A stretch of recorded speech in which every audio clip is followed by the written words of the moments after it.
Stephen Harper was the first and so far only permanent leader the Conservative Party of Canada has had. That will change come May 27th after a race for the top job that has been, by some turns, remarkable, bizarre, boring, and long.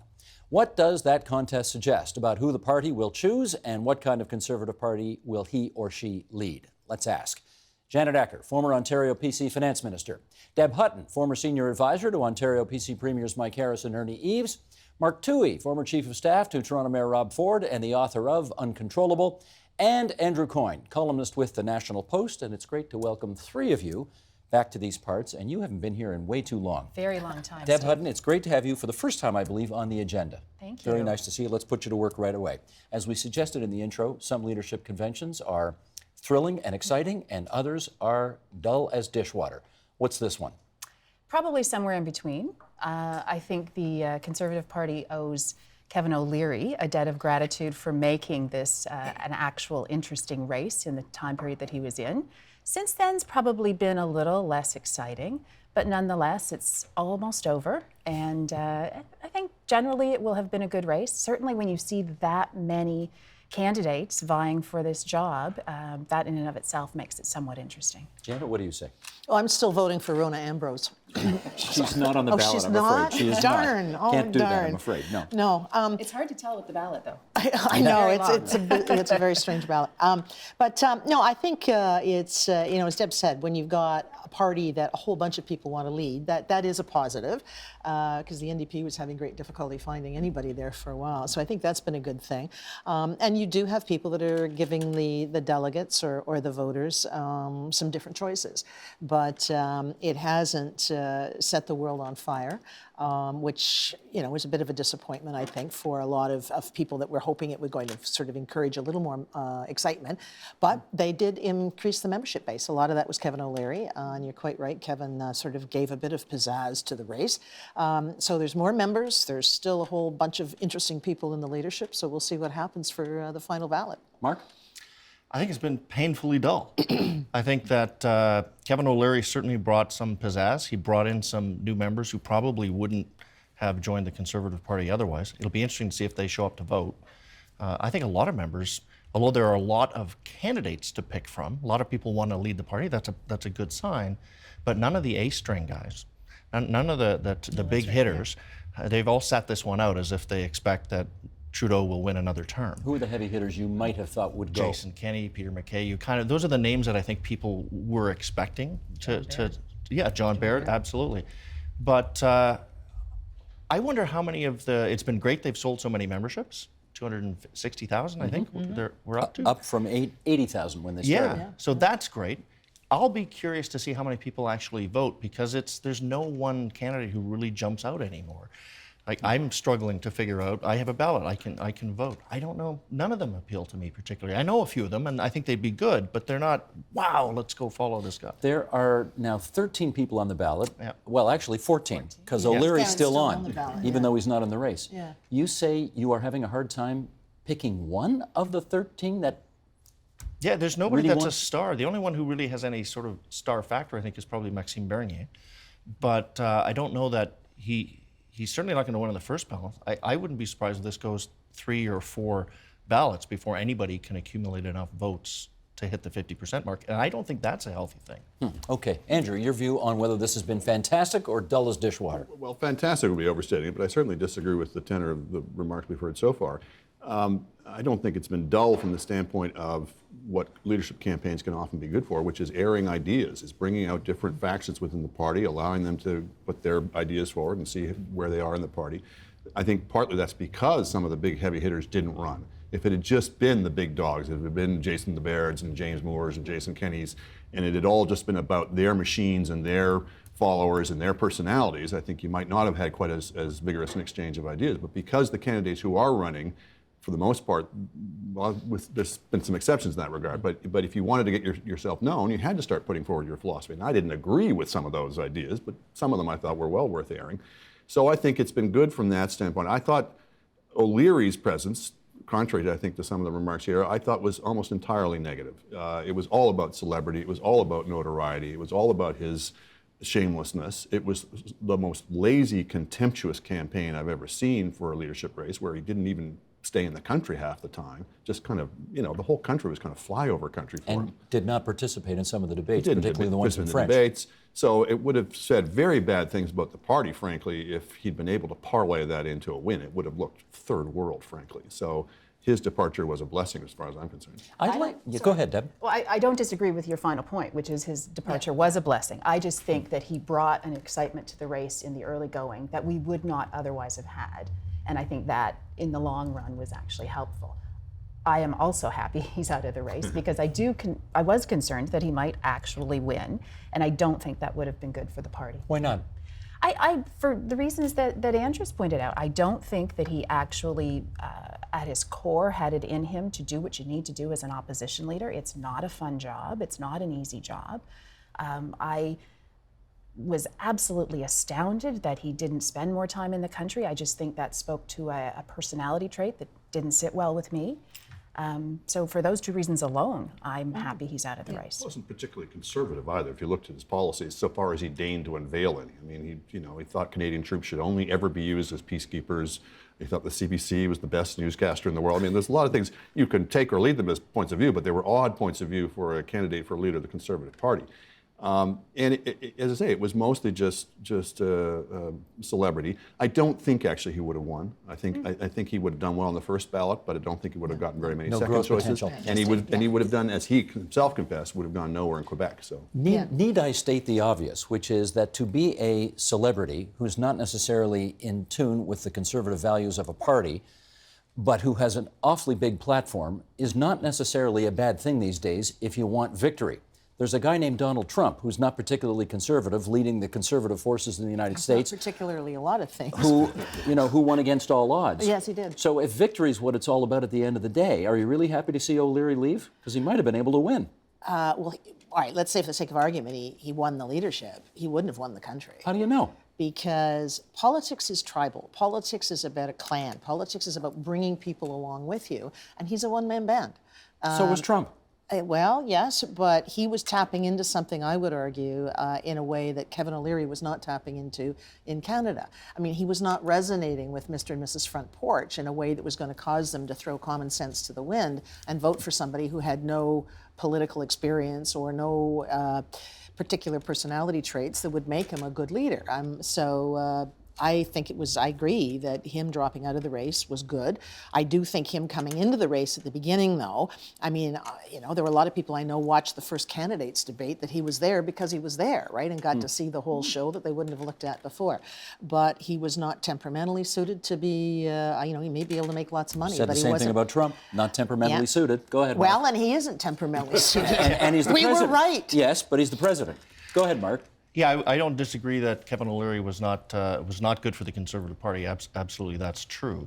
And politics may very well be tribal, but the tribes that matter are not the political parties. The political party, that's a closed door inside arcane subculture that happens to run the country, that people are involved in politics. The vast majority of Canadians do not carry party membership cards in their wallets. No. They do not pay any attention to politics, even when it's the Prime Minister, let alone an opposition leadership. But race. it's reaching out to But like-minded people. That's right. And frankly, Kevin O'Leary has more skills than any of the other 13 with that, because the other 13 have grown up inside a party system where we talk about things like core conservative values. I don't think core conservative values exist, quite frankly, because I don't agree with the values of half the people that are running for members for leadership. But I also don't think that Canadians think of themselves that way. A lot of them would share what a lot of conservatives believe are their core values, absolutely. But I think that a guy like Kevin O'Leary, the strength that he did bring to the race, is that he was able to talk with average people who didn't spend any part of their day thinking about politics otherwise. Well, I defer to the political professionals here, but as Not really. No, you don't. I say that in a way to disagree. Yeah. But as presidentialized as our system has become, and it's become far too presidentialized, it's still a team sport in this country, more so than in the States. Yes. It still matters whether you've got a committed base, whether you've got Caucus a support. caucus support, et cetera. And that's one of my concerns coming out of this race, as it is with most of these races nowadays, is you can get a leader that's elected who may be popular with the the one-time electoral college that met for that one occasion to elect him or her, and then has no following or very little following in the Alison caucus. Redford. Alison Redford is in the caucus, Jeremy Corbyn in Britain, and it may be with one of these candidates here that you get somebody. Bernier certainly, I mean, O'Leary certainly win the case, but if Maxime Bernier wins, you know, amongst his virtues is not a great deal of caucus support.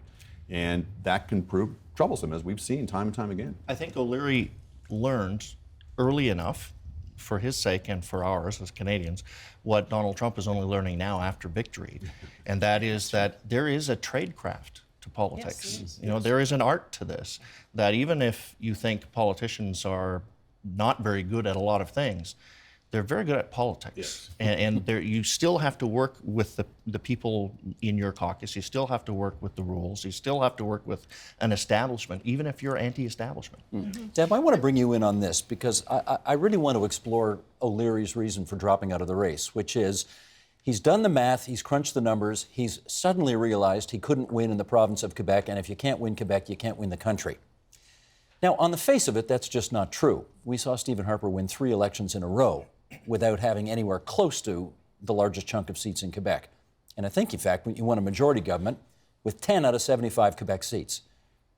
Does that make you suspicious about what O'Leary's real reasons were for dropping out? Oh, of course. And I mean, we didn't expect him to say, I'm out of here because I can't win, period. It was a softer landing or a softer exit if he had an excuse like Quebec, which most people, particularly in the Conservative movement, would nod their head and say, oh, that's the way it often is for us, kind of thing. So, yeah, I mean, I always say that there's only a few reasons why politicians, when they went as far as he did in the process, drop out. Either they can't win, or there's scandal coming, and I'm not suggesting that's the case, but that's often the reason they're trying to stay out of it, or they run out of money. And I have to assume the last point wasn't O'Leary's problem, although I don't know, but you have to assume that. And there's no sniff of scandal, so I don't think he could win. Yeah, well, I think part of his problem was I think he just kind of went, no, I really don't want this job once he got into the middle of it, right? Because, you know, when you're a big TV star, I mean, you're treated differently, you can act differently. The world is sort of much, much different than when you're actually begging people for their support.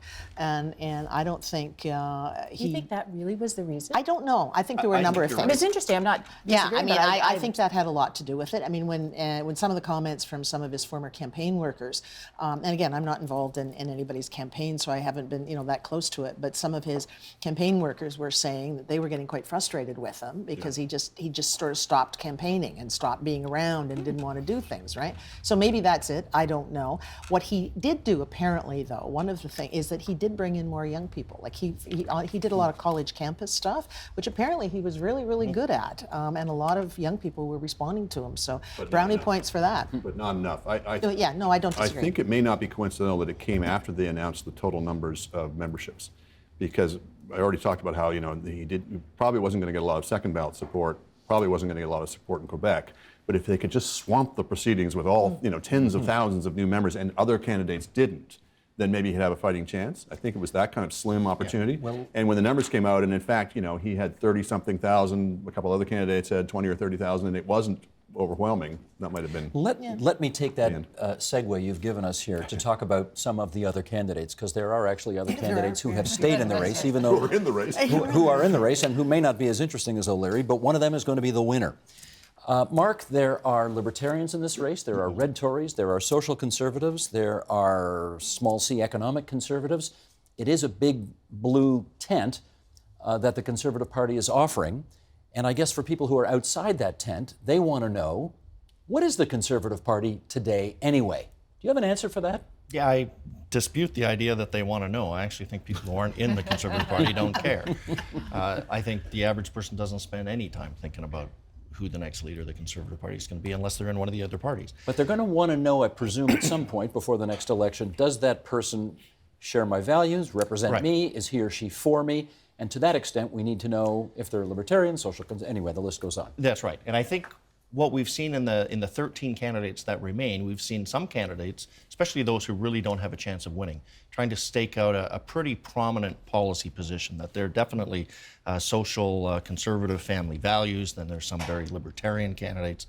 I think what we see with the ones who probably have more chance of actually winning are trying to stay in the middle with the concept that you elect me your leader, and then we'll build a party that represents the values of a coalition of voters that's big enough to win.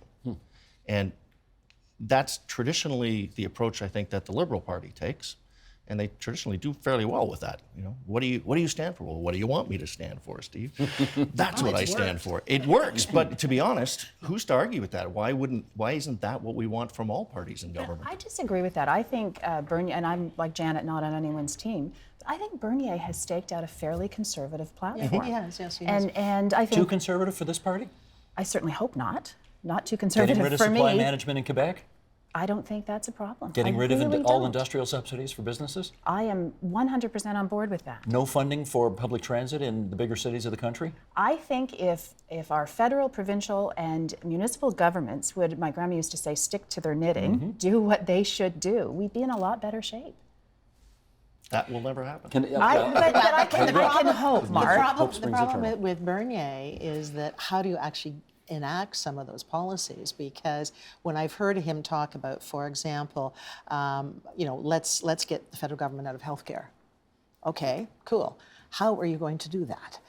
You can just imagine the fights over, all right, because he can't do it without giving them the money that the federal government has been giving. So how are we going to do that? Are we going to continue to do block grants or some kind of funding? Are we going to argue over tax points? Or, and I know the theory, if you could make government rational, it would make a lot of sense. And Deb and I were part of the government, Premier Harris actually went through a fairly wonderful exercise to say, okay, all three levels of government, we've all got enough to do, we haven't got enough resources, so you do this and I'll do that, and let's stop messing around in everybody's stuff.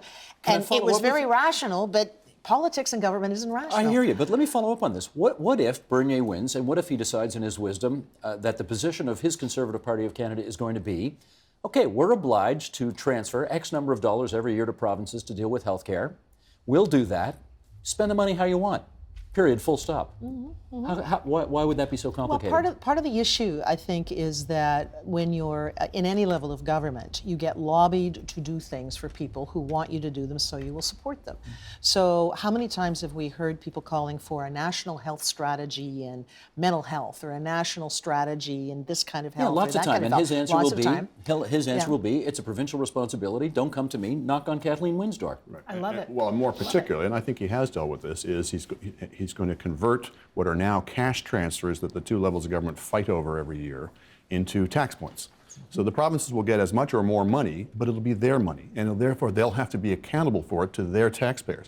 He's hardly alone in arguing for that. I've seen think tank reports arguing with this for 30 years. So it's a perfectly defensible position. It's a perfectly defensible position. I want to come back to Mark's point, though, which is it seems to be two routes traditionally to power. One is what was described is, what do you want to hear? I'll tell you what you want to hear. And you hope that you can put together enough of those things. The other is you start off with a firmly defined political philosophy, and then you discover the ways in which you've got to temper that and moderate that to broaden your base.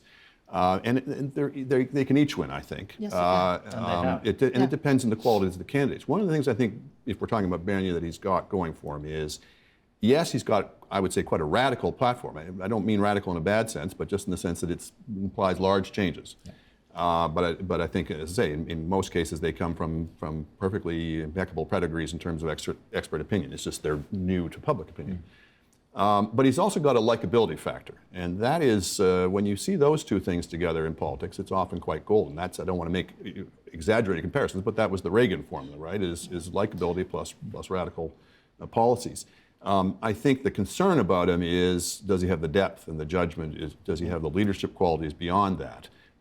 And I'm still a little nervous about that, although I will say he and his team have run a very good campaign. have. There's a reason why he's come He's from in first place. He's come from a small business and tourism minister to Yeah, well, the other advantage that he has, which really makes it, I think is really important in politics, is the policy positions he's putting out there are his policy positions. They resonate with him. And there's no mistaking that. No, and he's been consistent. authentic on yeah, that. he's very authentic. And I think a lot of us have followed politicians over the years or voted for people over the years, that you don't necessarily agree with everything that they're putting forward, but if it's sort of well thought out, if it's authentic, if it makes sense to them, they're not just doing it because somebody stuck their finger in the wind, that is also attractive. And you can follow people you may not even agree with. Most people are not very ideological or partisan. That's right. And it's true that they're looking for moderation, but I think the mistake that people in my profession, maybe people in politics do, is to think that the moderation means just mushy policies. Yeah. I think what most people are looking for is moderation of tone and temperament. Whatever your policies are, they want to know that you've thought them through, that you could be persuaded by contrary evidence, that you could compromise if you had to, that that you're an adult. But here's what I want to know. Mark, when push comes to shove, and I'll give you the example, I think you were there actually in Mayor Ford's office when there were negotiations with the federal government for hundreds of millions of federal contribution dollars to building a subway in Scarborough, and Jim Flaherty, may he rest in peace, came forward with that money. Maxime Bernier is saying, those days, if I'm in charge, are gone. Don't look for a federal government contribution for big infrastructure, public works, public transit projects. I mean, can that really sell in the big cities of this country? It'll be very hard. If he could win government and become prime minister, then he could probably execute on that. But how do you get votes in Toronto and say we're not coming to the table with money? Yeah. How do you get votes in Alberta without saying we're not going to do enact policies that are good for you? How do you get votes in Quebec if you don't protect the type of got an answer transfers for that that, they're Doug? used to? Part of what you're saying is then we don't want what I consider to be a pure small c conservative government. And I disagree with that. And I do think that his policies are both, as I said, small c conservative. I think we should never underestimate Janet's point, which is if they don't believe them, That's right, yeah. we should not be electing this person as leader.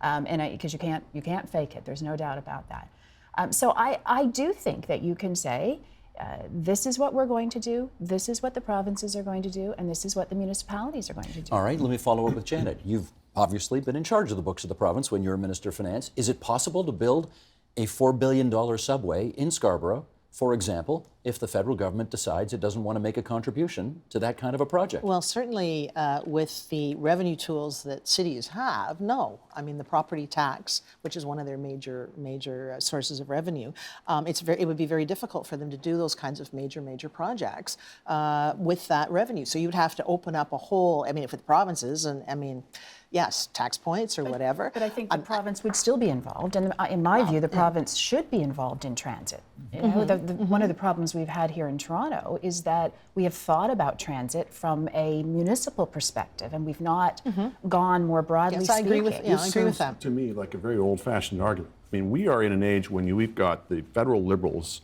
setting up an infrastructure bank to finance things with private capital and user pay. Yep. We've got John Tory, of all people, talking about road tolls until Kathleen Wynne slapped him down. So the notion that everything has to be financed, first of all, by government rather than by private capital or user pay, I think is a little bit old-fashioned. And secondly, you're absolutely right. Obviously, he or whoever is leader has to have policies that appeal to people in the cities, but I don't equate that with federal funding of transit. Right. As a general rule, and I think he does have to situate this in a larger philosophical framework, is we have had far too much of one level of government begging for funds from another level. Yes. We have so many people who get elected, no offense to anybody here, who get elected in politics in this country by promising to beg from another level of government or to demand from another level. And it blurs accountability. It works every time, man. Well, unfortunately, it can play often too often, but it blurs accountability. It perpetuates this kind of nasty finger-pointing type of politics. And yeah, if we could get to a system where each level of government funded itself from its own tax base, surely that's progress. And I agree that the cities need a different tax base, but let's talk about that rather than who can beg the best. Okay, you know what I want to talk about now? Because with time running out here, I do want to, and Sheldon, let's do page 3 here in the middle, because we want to get the Ontario contingent. With respect to Andrew Scheer and others who are running from outside the province of Ontario, we want to focus a bit on the Ontario candidates and whether they've got a shot at taking this thing. And there they are. Chris Alexander, who lost in the last election, the former MP Ajax Pickering, Michael Chong, the current MP from Halton Hills, Kelly Leach, the current MP, Simcoe Gray, Pierre Lemieux, the former MP in Eastern Ontario, Glengarry Prescott Russell, Aaron O'Toole, the current MP from Durham, and Lisa Raitt, the current MP from Milton. Deb, to you first. On that list, is there a potential future leader? Aaron O'Toole. Why do you say? First of all, I think he's a conservative, so this seems to be my one-note song today. But I truly believe he does have conservative credentials. I think he's a decent person. I think he has a varied background that's helpful. Bilingual? He's bilingual. Military background? Absolutely. He's also a lawyer. That may or may not be a good thing, but he comes from the GTA, which I also think is helpful if you're looking at an Ontario candidate. And more importantly, as I said, I think his policies speak to a variety of people. He's not as conservative as Bernier, for sure. He supports supply marketing and those sorts of things, supply management. But I do think he, and for me, would be my second ballot choice. Mark Toohey, any potential leader on that list? Aaron O'Toole and possibly Chris Alexander. I don't think he can win the leadership, but I think he would be a good candidate nationally. But he's got a long way to go. But Aaron O'Toole on that list, I don't think that he's going to win it, but I know him. I like him. He's a respectable guy. The others, they're just really not there yet. Not there yet because why? Some of them, there's so many people in the race. I think the motivation for a lot of them is, especially in the Ontario contingent, and the two, you may be able to tell me whether I'm right or not. If you look back to Stephen Harper's cabinet and Stephen Harper's caucus, if you were an Ontario MP, there were lots of you, and you have to dole out cabinet positions on a geographical representation and all this kind of stuff. So there were a lot of guys like Patrick Brown who didn't have a chance of ever sitting in a federal cabinet seat. Right. So he found greener pastures here in Ontario. I think a lot of these people who are making plays for leadership really don't think they're going to win. They think that they're going to have a chance maybe to finally step up off the back benches and have earned a spot in the new leaders' good books. So they're running to be players. I think so. Shannon, Well, is there a but potential leader on that list? Chris and Lisa and Aaron were all in cabinet, right? Yeah. They were all in cabinet. And Michael and Chong. Well, Michael was, until yes. he resigned on appointed principle. Until he which- did on appointed principle. But they don't want to be left out when the goodie bag Well, of gets course handed not. out No, either, because no. they weren't that big in cabinet. No. They had minor roles. Yeah, no, And and Lisa Ray didn't. I mean, I no, think she was a and very Lisa- credible cabinet Lisa, minister. Yeah, I mean, and she actually ran something before. Like, I mean, she had Mm-hmm. a career before she got into politics. Was very well regarded, a very good executive talent. So, I mean, I agree that Aaron very much has, I think, impressed a lot of folks with the campaign he's run. He's got the most caucus support now, which is always a really, really important thing. I agree that Chris, and again, Chris is a friend. Chris was my former MP.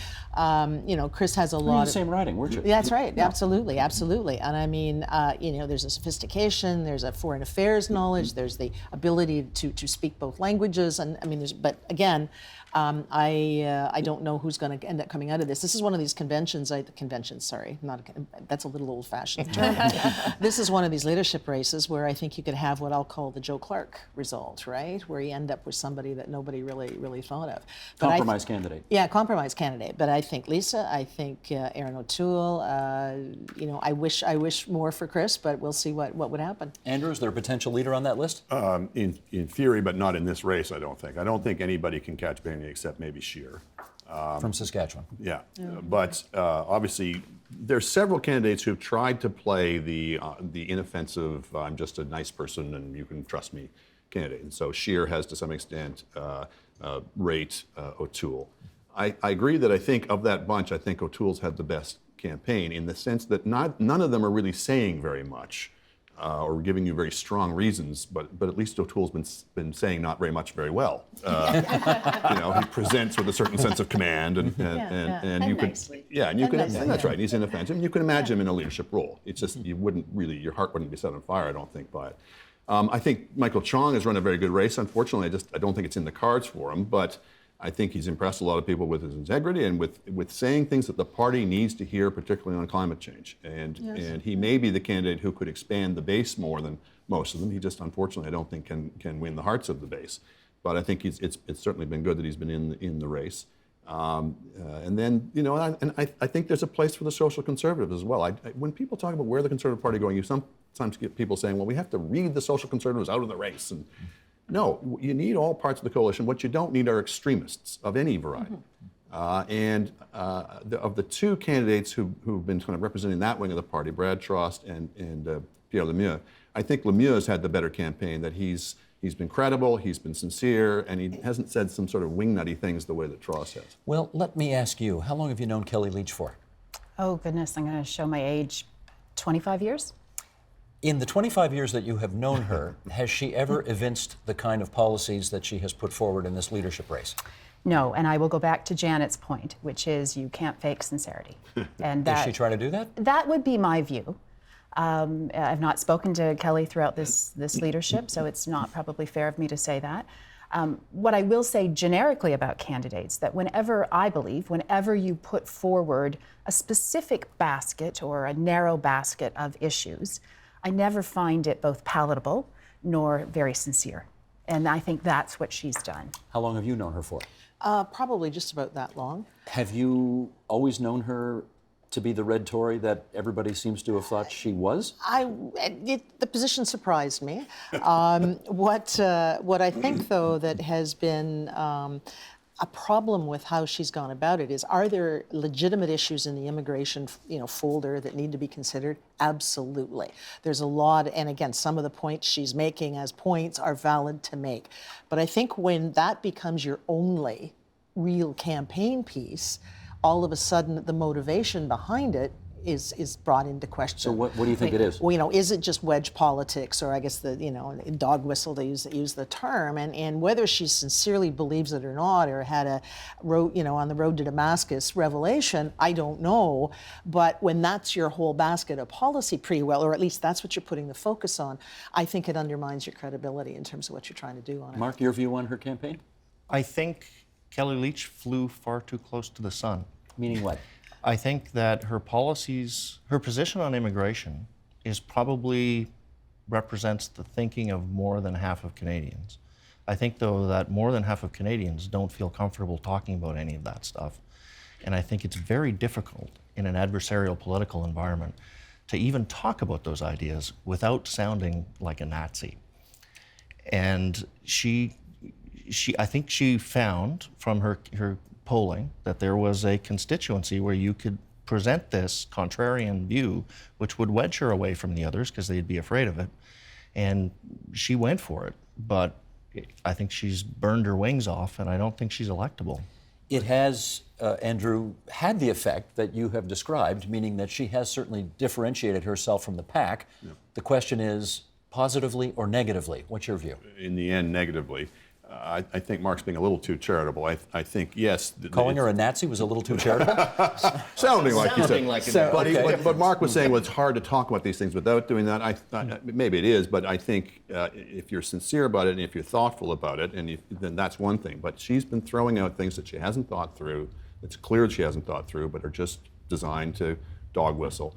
It's, I think, reminded people of a lot of what they dislike most about the Harper government, which was that sense of calculation, that sense that these aren't things that they really believe, but just things they think they can press nerve endings with. Yeah. And what we've seen with this particular issue time and time again is it can work for you, but it can work against you. Mm-hmm. The PQ thought they were going to ride to victory with the headgear ban, and at one point Quebecers were kind of thinking, oh yeah, maybe we should do that. And then when people started thought through, oh wait a minute, that means we're going to be firing thousands of people for wearing religious gear, and then they recoiled. And similarly, I think, with the Harper government, sometimes it worked for them, sometimes it didn't. And if people feel that you're not really addressing a difficult but necessary issue, but you're just kind of playing on fears, then good old Canadian decency kicks in. We're down to our last minute here, and I want to give 10 seconds to each of you on who you think will win and on what ballot. Mark. Oh. Maxime Bernier would be the favorite. I would think that he could win maybe on the second ballot. But if he doesn't win on the second ballot, then it's going to be one of these middle tier people, and they're going to win on the fourth or the fifth. Janet. I think it's going to be a middle tier person on second, third, or fourth, whatever ballot. But the one thing I think we've all got to remember is that, I had seen another opposition leader who was chosen in a two-person race who was written off as just a dumb golf pro from Northern Ontario. That'd be Mike Harris and you're got talking two about. back-to-back majority governments, and I think did some very, very good things. So whoever wins, sometimes we are all very surprised at how well they turn out to be. Don't count them out. Deb. Here. I'll say Bernier on 3. Andrew. I think Bernier, but it'll be like 8 or 9. Not because it's close, but just as a matter of attrition. So many of the candidates lower in the pack have so few votes that there'll just be this slow period while each of them drops out and they recalibrate the vote. But then when you get up to the Scheers and the O'Tooles and they start dropping out, I think my sense is, well, maybe I'll be proven totally wrong, but Bernier will get much more second ballot support than people think, just because people like him.